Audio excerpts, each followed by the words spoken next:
السلام علیکم ورحمۃ اللہ وبرکاتہ. السلام. الحمد للہ وحدہ والصلاة والسلام علی من لا نبی بعدہ. أعوذ بالله من الشيطان الرجيم. بسم الله الرحمن الرحيم. ما آتاكم الرسول فخذوه وما نهاكم عنه فانتهوا. صدق الله العظيم. محترم معزز حضرات علماء کرام، بزرگان دین، عزیز طلباء، ذمہ داران اعظام، اس وقت میں ہم لوگ جس قابل تقلید مجلس میں بیٹھے ہوئے ہیں، یہ قابل تقلید بھی ہے، قابل رشک بھی ہے، اور ہر ایک اس بات کے عزم مسلم کے ساتھ یہاں سے اٹھے. جتنے محلے سے ساتھی یہاں آئے ہوئے ہیں، انشاءاللہ ہم لوگ اپنے اپنے محلے کے بھی اسی طرح طلباء کو جوڑ کر، عوام کو جوڑ کر اسلامی کوئز کا ضرور نظام بنائیں گے. دوسری بات میں آپ سے عرض کرنا چاہتا ہوں، ہم لوگ اہل سنت والجماعت ہیں، اور اہل سنت والجماعت کا تعلق کس سے ہے؟ سنت سے ہے، پوری جماعت سے ہے. سنت کسے کہتے ہیں؟ نبی اکرم صلی اللہ علیہ وسلم جس کو امت کے سامنے پیش فرمائے، جمیع ما جاء به النبی صلی اللہ علیہ وسلم، ان تمام کو سنت کہا جائے گا. جو سیرت ہے یہ سیرت بھی سنت ہی ہے، سیرت بھی سنت ہی ہے. لا الہ الا اللہ محمد رسول اللہ صلی اللہ علیہ وسلم، گویا توحید اگر حصہ ہے ایمان کا تو رسالت بھی حصہ ہے ایمان کا. جہاں اللہ کو ہم لوگوں کو جاننا ضروری ہے 99 صفات کے ساتھ، ویسے نبی اکرم صلی اللہ علیہ وسلم کو جاننا ہر صفات کے ساتھ ضروری ہے. یوں کہتے نا کہ بھی یہ ایمان سے اس سے کوئی لینا دینا نہیں ہے، ایسی کوئی بات نہیں. ایمان کا سب سے اہم حصہ ضرور ہم لوگ سیرت کے ایک جز پر غور کریں گے، اور تمام لوگوں کے لیے عبرت.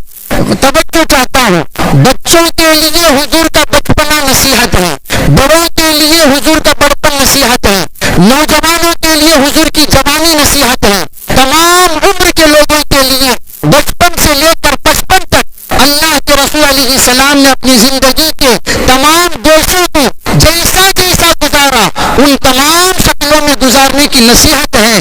اسی لیے یہ کوئز کمپٹیشن رکھا گیا.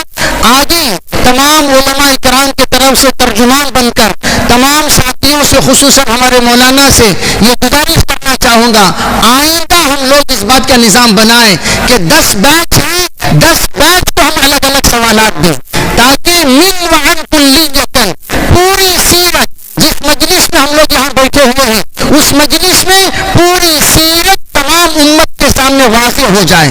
مختصر، خیر الکلام ما قل و دل، اس طریقے سے انشاءاللہ ہم نظام بنائیں گے. دوسری بات، من صلی خلف عالم تقی کانما صلی خلف نبی، جو شخص متقی عالم کے پیچھے نماز پڑھتا ہے یہ یقین کرے کہ وہ ایک نبی کے پیچھے نماز پڑھ رہا ہے. میں ابھی جمعے کے بیانات میں کہتا رہا، اگر تم لوگ علماء کی قدر نہیں کرو گے، خطبہ کی قدر نہیں کرو گے، اماموں کی قدر نہیں کرو گے، اس وقت جو امام، اس وقت جو خطیب ہمارے درمیان موجود ہیں، یہ تمام کے تمام دھیرے دھیرے سلام کرتے ہوئے اپنے عہدے سے ہٹ جائیں گے. پھر اس کے بعد چاپلوس طبقہ اس ممبر کو سنبھالے گا، چاپلوس طبقہ محراب کو سنبھالے گا، چاپلوس طبقہ کرسی کو سنبھالے گا. پھر کیا ہوگا؟ یسألون الجہال فضلوا وأضلوا، پھر تم لوگ سوال کرو گے جاہلوں سے، وہ بھی گمراہ ہوں گے، تمہیں بھی گمراہ کریں گے. مسجد والے اس بات کو غور و فکر کے ساتھ سمجھیں. تمام مساجد کے لیے پیغام ہے، تمہاری مسجد در و دیوار سے متعارف نہیں ہوتی، تمہاری مسجدیں خوبصورتی سے متعارف نہیں ہوتی، تمہاری مسجدیں علاقے سے متعارف نہیں ہوتی. تمہاری مسجدوں کا تعارف ہوتا ہے امام سے ہوتا ہے، تمہارا مسجد کا تعارف ہوتا ہے خطیب سے ہوتا ہے. اور تم لوگ کیا سمجھتے ہو مسجدیں در و دیوار سے متعارف ہوتی ہیں؟ اس طرح کی مکہ مسجد کی شکل میں ہزاروں مسجدیں آپ کو دنیا میں ملیں گی، لیکن نام مکہ مسجد کا کیوں لیا جا رہا ہے؟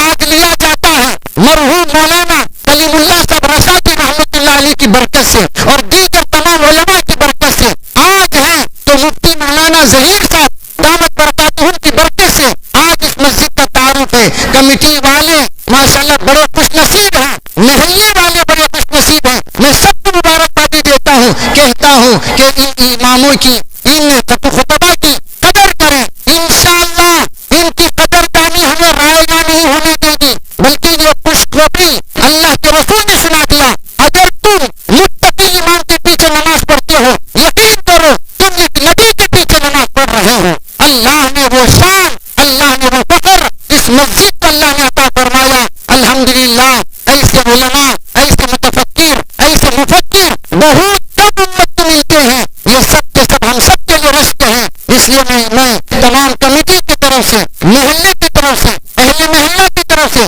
خود بھی ان میں سے ایک فرد بن کر میں مولانا کا شکر گزار ہوں. مولانا سے میں یہ عرض کرنا چاہتا ہوں, آپ نے اس گلستان کو, اس بوستان کو خود مالی بن کر جتنا سجایا ہے اور سجاتے چلے جائیے. انشاءاللہ ہمارے یہ تمام محلے کے افراد ایک دن وہ دیکھیں گے کہ ہر ایک کے چہرے پر, اس محلے کے ایک ایک فرد پر آپ کو صحابی نظر آئیں گے, اولیاء نظر آئیں گے, اتقیاء نظر آئیں گے, صوفیاء نظر آئیں گے. پھر دیکھنا یہی سے جو طلبہ اس وقت ہمارے پاس انعام لے کر گئے یہی محدث مفسر بنیں گے. اور میں ایک بات یہ بھی عرض کرنا چاہتا ہوں کہ لوگ کہتے ہیں بھئی یہ چیز کو سیرت میں محفوظ کیا. آپ کو یہ بتا دوں, محفوظ کرنا اصل نہیں, سند صحیح کے ساتھ محفوظ کرنا اصل ہے.